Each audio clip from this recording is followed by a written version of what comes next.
नमस्कार, आप देख रहे हैं ट्राइबल इंडिया टीवी। भारत के लगभग 15 करोड़ जनजातियों की आवाज जंगल, पहाड़ों और दुर्गम इलाकों से लेकर आए हैं नए और ताज़ा खबर। स्मार्ट टीवी के अलावा हमें देख सकते हैं यूट्यूब, ट्विटर और सभी डिजिटल प्लेटफॉर्म पर।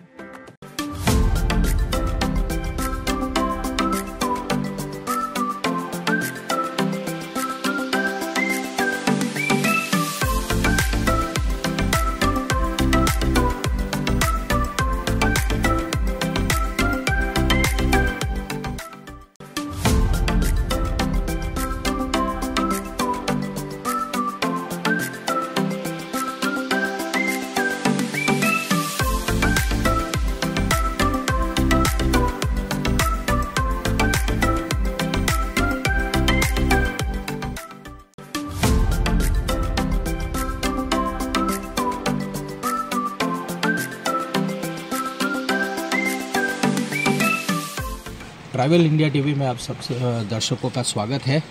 और ये अभी जो हम आए हैं जिम कॉर्बेट नेशनल पार्क है, बहुत ही फेमस है, एशिया का बहुत ही बिगेस्ट नेशनल पार्क में ये आता है। हमारे साथ उस्मान भाई हैं जो हमें जिप्सी में लेकर आए हैं, और आप अंकित सिंह हमारे गाइड हैं। तो आप दो लोग हैं, ये रेगुलर आते जाते हैं, हम जैसे जो टूरिस्ट हैं उनको लेकर के आते हैं। तो बहुत सारी जानकारियां हैं और हम चाहेंगे कि अपने दर्शकों को ये फॉरेस्ट के बारे में, वाइल्ड लाइफ के बारे में आपको कुछ बताएं। तो हम इनसे जानकारी लेंगे। हालांकि ये जो मौसम है बहुत ठंडे का मौसम है, दिसंबर की शुरुआत है, और कई आपको फोटोग्राफ से या वीडियो हम दिखाएंगे कि किस तरीके से मौसम बदल रहा है और कितना ठंडा है अभी इस जंगल में। और ये एक और अच्छी खास बात हमने इस जंगल में देखा है कि जिस तरीके से हमारे झारखंड, उड़ीसा, असम में जो साल ट्री होते हैं, तो ये साल ट्री यहाँ बहुत बहुत बड़े तादाद में है। आपको वो भी हम दिखाएंगे कि पूरा फॉरेस्ट में ज़्यादातर साल ट्री देखा जाता है। बाकी 65% आप बता रहे हैं कि साल ट्री है। तो सबसे पहले हम उस्मान भाई से बात करेंगे कि ये फॉरेस्ट के बारे में थोड़ी जानकारी दे, वाइल्ड लाइफ एक्टिविटीज़ के बारे में जानकारी दे। हेलो सर, मेरा नाम उस्मान, मैं जिम कॉर्बेट में एज ए ड्राइवर जॉब करता हूँ। और जैसा कि आप सर ने बताया आपको कि साल ट्रीज़ के बारे में, साल ट्रीज़ कॉर्बेट का डोमिनेंट ट्री है। और ये कॉर्बेट में इसका जो वेजिटेशन है ये 65% है। और ये जो फॉरेस्ट है ये एवरग्रीन फॉरेस्ट है। इसके अलावा यहाँ पे और भी वेजिटेशन है, जैसे आपका रोहिणी है और आपका खैर है, सागवान है, कई वेजिटेशन यहाँ पर है। तो जैसा अभी सर बता रहे थे कि ये पानी के लिए, ये पानी को जो है ऑब्जर्व करता है और ज़रूरत पड़ने पे ये इसको रिलीज़ भी करता रहता है। और इसके नीचे आपको क्या है कि अदर वेजिटेशन काफ़ी देखने को मिलेगा। एशिया में अगर इसे जाना जाता है तो क्यों जाना जाता है, इस फॉरेस्ट के बारे में जरूर बताइए। देखिए सर, मैं आपको बता दूँ, ये एशिया का फर्स्ट नेशनल पार्क है और ओल्डेस्ट नेशनल पार्क है। तो ये जो फॉरेस्ट है, ये पूरा जो एरिया है ये 1300 स्क्वायर किलोमीटर में फैला हुआ है। और ये जो एक ट्रॉपिकल फॉरेस्ट है, इस फॉरेस्ट के बारे में और यहाँ की वाइल्ड लाइफ के बारे में जो है, यहाँ पे 55 स्पीशीज मैमल्स का मिलता है, 25 स्पीशीज यहाँ पे रेप्टाइल से मिलता है, 580 प्लस यहाँ पे बर्ड्स रिकॉर्ड है, और 110 यहाँ पे बुशेज हैं। तो अलग अलग तरीके के यहाँ पे आपको पेड़ पौधे ये सब देखने को मिलता है। तो ये जो नेशनल पार्क का एरिया में अभी सर आप बता रहे थे कि टाइगर, लेपर्ड, एलिफेंट और बेयर, ये यहाँ पे बड़े जानवर हैं। इसके अलावा यहाँ पे jackal, wild boar, monkey, mongoose, Martin, peacock, red जंगल फाउल, वाइल्ड बोर, ये सब यहाँ पर देखने को मिलते हैं। अब जिस जोन में अभी हम घूम रहे हैं, ये कॉर्बेट का 6 नंबर गेट है, दुर्गा देवी जोन। ये थोड़ा सा हिली टेरेन में है और इस जोन में लेपर्ड साइटिंग भी बहुत अच्छा होता है, टाइगर साइटिंग भी मिलता है। इसके अलावा यहाँ पे आपको जो है माउंटेन गोट मिल जाएगा। और उसके अलावा इसके बैक साइड में एक रिवर है, तो रिवर पे यहाँ पे गोल्डन महासीर मिलता है और कैटफिश मिलता है, ऑटर्स मिलता है। ऑटर्स का यहाँ पे 2 स्पीचेस मिलता है, एक स्मूथ कोटेड ऑटर मिलता है और एक यूरेशियन ऑटर मिलता है। उसके अलावा यहाँ पे मगर है, घड़ियाल है, ये सब यहाँ पे देखने को मिलता है।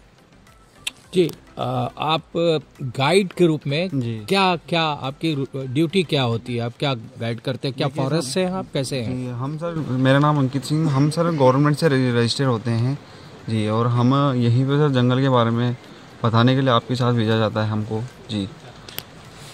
क्या बताते हैं आप, क्या गाइड करते हैं? यही सर कि यहाँ पे मतलब वो कॉर्बेट के बारे में बताते हैं, मतलब यहाँ पे इतने टाइप्स के एनिमल हैं, पेड़ हैं सर। ये कितने टाइगर रिकॉर्ड में? यहाँ पे पूरे कॉर्बेट में सर 250 प्लस टाइगर है सर यहाँ पे जी। और जो टाइगर काउंटिंग होती है सर यहाँ पे कैमरा ट्रैपिंग के द्वारा होती है, जिससे कि जैसे हमारे हाथ के फिंगरप्रिंट अलग अलग होते हैं सर, वैसे ही हर टाइप टाइगर के इस टाइप जो होते हैं अलग अलग होते हैं सबकी। नहीं तो आप कैसे जानते हैं या कैसे आपको जानकारी मिलती है कि अभी टाइगर का या अन्य जानवरों का मूवमेंट हो रहा है? जब भी देखिए सर, अगर कोई भी टाइगर या लेपर्ड अगर मूवमेंट करता है तो डियर, मंकी, लंगूर ये सर आवाज़ करने लग जाते हैं, जिसे हम अलार्म कॉल कहते हैं सर।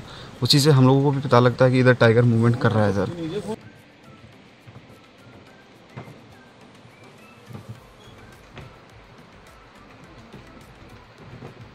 अभी हम जिम कॉर्बेट नेशनल पार्क में है। ये उत्तराखंड में है और ये एशिया का सबसे बिगेस्ट फॉरेस्ट माना जाता है। और हम लोग इस जिप्सी से इस दुर्गा देवी गेट से एंट्री किए हैं। हालांकि ये जिम कॉर्बेट में हमारे प्रधानमंत्री जी भी आए थे। ढिकाला गेट से उनकी एंट्री हुई थी और वहाँ शूटिंग भी हुआ था, डिस्कवरी चैनल में आप सब लोगों ने भी देखा होगा। और ये उसके बाद से ये तो ऑलरेडी बहुत पहले से भी बहुत पॉपुलर जंगल रहा है। और अब जब हमारे मोदी जी यहाँ आए और कुछ ट्रैकिंग उन्होंने किया तो और भी फेमस हुआ। जिम कॉर्बेट को लोगों ने जाना है, तो हम भी आपको इस जिम कॉर्बेट के बारे में बताना चाहेंगे। और कुछ स्पॉट्स पे हम जब जाएंगे तो आपको वहाँ से कोशिश करेंगे कि हम आपको उन जगह का इन्फॉर्मेशन आपको देते जाएं। हालांकि अभी आपको जो हमारे ड्राइवर हैं, जो हमको उस्मान भाई हैं और गाइड कर रहे हैं, अंकित सिंह है, तो ये इन लोगों ने भी इस फॉरेस्ट के बारे में बहुत अच्छी अच्छी जानकारियाँ दी है जो हम आपको शेयर करेंगे।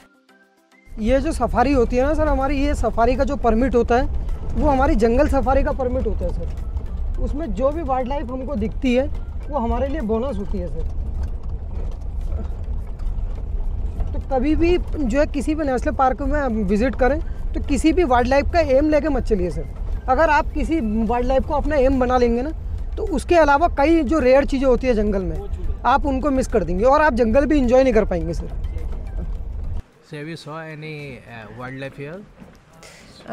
Yes, we've seen monkeys and we've Yes. seen deers and we've seen all kind of beautiful birds. Yes. So you were searching for tiger here. We're searching for tiger. Yes. We actually saw the footprint on the ground. On the mud.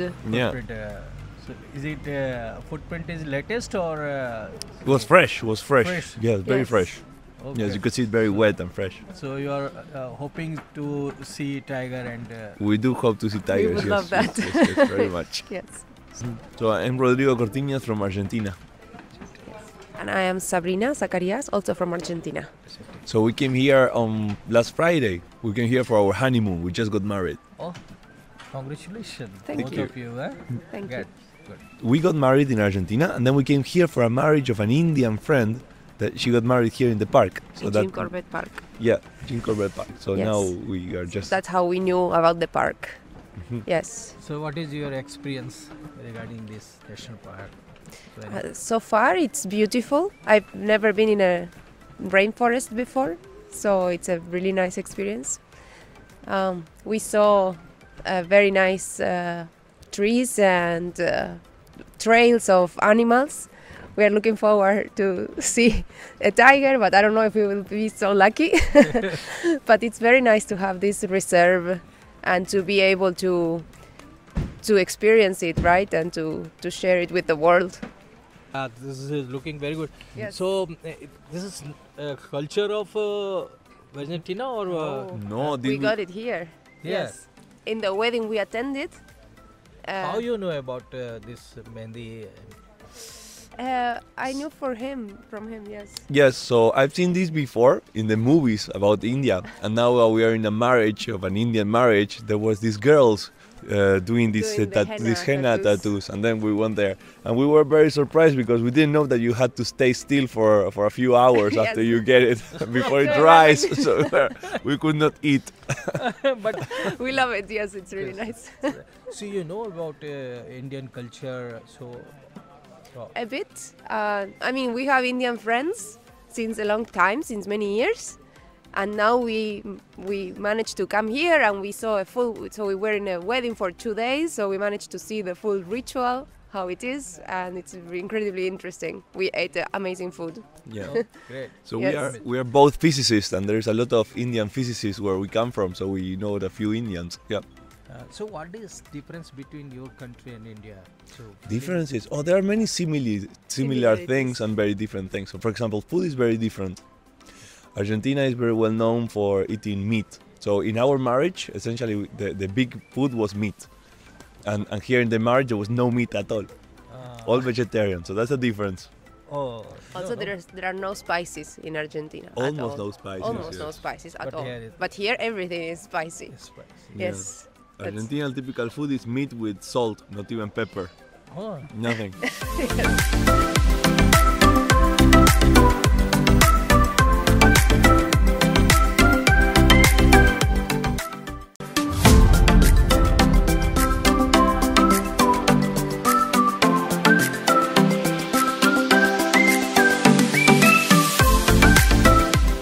एक time पे हमारे पास जो India में Asia में जो tiger population थी ना, वो 30,000 से ऊपर थी सर।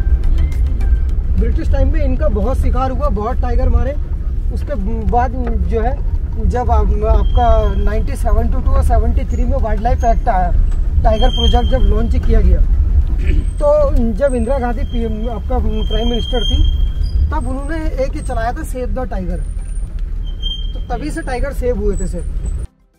एक टाइगर को हम लोग ऐसे ढूंढ रहे हैं, ब्रिटिश टाइम में इसका बहुत शिकार हुआ सर, और इन्होंने 2 चीज़ों का बहुत नुकसान किया यहाँ पे। एक तो यहाँ के टाइगर का हंटिंग किया, और दूसरा साल के पेड़ का कटिंग किया सर। उन्होंने क्या हुआ कि जितना भी रेलवे ट्रैक वगैरह बिछा, काट के यहाँ से साल के पेड़ ना सब वहाँ स्लीपर बनाए। ट्रैक के बीच में आपने देखे होंगे ना, रेलवे ट्रैक के बीच में वो सब साल के ही होते थे। तो टाइगर वगैरह उस टाइम पे टाइगर का जो पॉपुलेशन था वो 30,000 प्लस था। आज अभी इंडिया में 3,000 भी नहीं हुए हैं सर। तो इन्होंने बहुत हंटिंग किया। और दूसरा क्या है कि आपको अगर कभी भी टाइगर फोटोग्राफी करना है या आपको सेल्फी लेना है, फीडिंग करवाना है, तो आप कभी थाईलैंड, बैंकॉक, मॉरिशस जाएंगे ना, वहाँ वो बुद्धिस्ट गले में चैन डाल के घूमते हैं सर। और चाइना सबसे बैड कंट्री, वो टाइगर फार्मिंग को प्रमोट करती है। वो स्किन कॉस्मेटिक के काम, बोन से मीट खाने के काम, मेडिसिन के काम उसमें यूज करती है। तो टाइगर क्या है, टाइगर एक कॉमर्शियल एनिमल नहीं है सर। अगर हमको जंगल बचाना है, वो जंगल का एक इंडिकेटर है सर। तो जो जिम कॉर्बेट ने बात कही थी ना, वो बिल्कुल सही बात कही थी। जैसे कई लोग कहते हैं ना कि save the environment, save the wild life. अगर आपको ये सब बचाने हैं, जंगल बचाना है, जानवर बचाने, तो आप कुछ मत कीजिए सर। जो चीज़ जैसी है आप उसको उसी के हालात पे छोड़ दो। और ये जो साल के पेड़ आप देख रहे हैं, ये टाइगर का इंडिकेटर है, साल फॉरेस्ट। साल फॉरेस्ट के नीचे का जितना भी एरिया होगा वो कूल एरिया होगा, ठंडा एरिया। तो कूल एरिया को टाइगर ज़्यादा लाइक करता है सर। उसका रीज़न क्या है, टाइगर क्या है, कार्निवोरस है, हॉट ब्लडेड है और हेयर कोटेड है। उसको गर्मी भी ज़्यादा लगती है क्योंकि ऐसी कच्चा मीट खा रहा ना सर, तो गर्मी ज़्यादा लगती है। तो इनके नीचे बैठ जाता है, साल फॉरेस्ट के नीचे, क्योंकि साल फॉरेस्ट के नीचे काफ़ी ठंडा होता है। टाइगर को एम्बुश हंटर बोला जाता है। वो कभी भी भाग के शिकार नहीं करता सर, हमेशा छिप के घात लगा के शिकार करेगा। एम्बुश करेगा, प्रे के बहुत क्लोज जाएगा, 2-3 अटैम्प्ट लेगा, 2-3 अटैम्प्ट में पकड़ा गया सही है, नहीं पकड़ा जाएगा छोड़ देगा, फिर दोबारा ट्राई करेगा। Okay, I'm Laura Barrio and I'm from Spain. I'm from Barcelona, very famous for football. All right. So you are coming first time here, or? Yeah, this is my first time in India. I've already been like 3 weeks here. I've been first to Delhi, then I went to a tour for Agra and Jaipur, and then I went to my friend's home because she's she was married. She was married yesterday actually, and first she invited me to her home in Solan in Himachal Pradesh, and after 1 week there we came here. Yeah, the wedding was yesterday. Yeah, well the day before yesterday there were some events, but the like main event was yesterday, and it was just simply awesome. So how you know about Jim Corbett National Park? I knew from my friend, because she was getting married here, and she told me that it was like very close to the national park, and I just like did a little bit of research about the park, and I just fell in love with that, and I wanted to take a safari. Yeah, I really love nature, So have you visited any other safari in other country? Not really. No, I mean not like safari, but some years ago I went to a reserve in France, and the animals, it's not like a zoo, but the animals are kind of free. There's one part that's more like safari, like it's to go with a car, and you can see like the animals, like the lions and so. But I mean they are not like wild like here. Yeah, I mean like the first very thing that people should do is like not to litter trash. Yeah, at least like I mean like anywhere, like in nature, in towns and so on. And I mean just nature is just so precious, and it's like unique. Yeah, because it's very sad like to go to a national park and see that there's like litter and plastic bottles and so on. Like even in my home country, there are many people that respect nature, but there are like many others that they do not. So I would like people to respect the nature, and of course also to respect the cities. Like everything, just try to recycle, try to reuse, not buy that much stuff, especially single-use things. Like so, I mean, if it's possible, like to refill water bottles. ये termite mount जितना इसका height आपको ऊपर दिख रहा है, इसका इतना हाइट ये नीचे भी होगा सर। जहाँ तक इसके ड्राई रूट होते हैं वहाँ तक जाके ये ड्राई रूट को पूरा डिकम्पोज करता है। तो ये क्या है कि एक प्योर ऑक्सीजन का इंडिकेटर है और एक हेल्दी फॉरेस्ट का साइन है सर। ये जो लकड़ी होती है, लकड़ी को पूरा डिकम्पोज करेंगे, जो लार निकलती है उनकी, उससे इसको बनाते हैं सर। इसके अंदर दीमक का 3 कैटेगरी होता है, क्वीन होता है, सोल्जर होता है और वर्कर होता है। क्वीन मिडिल में रहेगा, जो क्वीन होगा इसका वो मिडिल में रहेगा। उसका जो काम होता है केवल अंडों का काम होता है, अंडे देने का। फिर उसके बाद अगर ये किसी ने डियर ने या मंकी ने, बेयर ने किसी ने तोड़ दिया, तोड़ने के बाद वर्कर आएगा, वर्कर इसका चारों ओर राउंड लेगा कहाँ कहाँ से डैमेज है। उसके बाद फिर आपका वर्कर, सोल्जर आया, सोल्जर के बाद वर्कर आया, वर्कर इसको रिपेयर करेगा पूरा। 1-2 दिन में अगर ये पूरा टूट जाएगा तो पूरा रिपेयर भी हो जाएगा। एक मैं आपको और यूनिक चीज़ दिखाता हूँ। ये वाला जो पेड़ आपको दिख रहा है ना, ये दिख रहा है सामने, हाँ ये सिल्वर वाला चॉकलेटी ब्लॉक बने हुए हैं ना इसमें। तो इसको इसीलिए क्रोकोडाइल बार्क ट्री बोला जाता है, जो इंस्ट्रूमेंट ट्री भी बोलते हैं इसको। गिटार वगैरह जो बनता है ना, वो भी बनता है इसका। इसको सैन का पेड़ बोला जाता है। और जो बोटानिकल है टर्मिलिया टैमेंटोसा, ये इसका बोटानिकल है।